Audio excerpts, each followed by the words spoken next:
আজকের জন্য চিন্তা, আমরা যেন অন্যের প্রয়োজনে সাহায্যের হাত বাড়িয়ে দেই।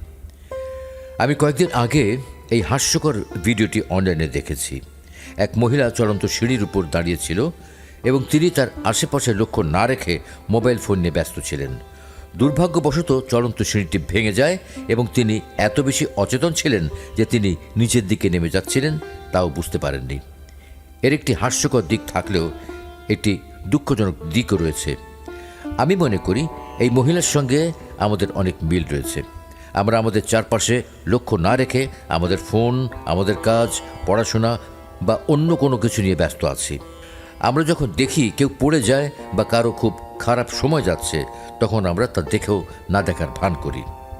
পবিত্র বাইবেল বলে, যার জাগতিক ধন সম্পত্তি আছে এবং সে তার ভাইয়ের অভাব দেখেও যদি চোখ বন্ধ করে রাখে, তবে কেমন করে তার অন্তরে ঈশ্বরের প্রতি ভালোবাসা থাকতে পারে?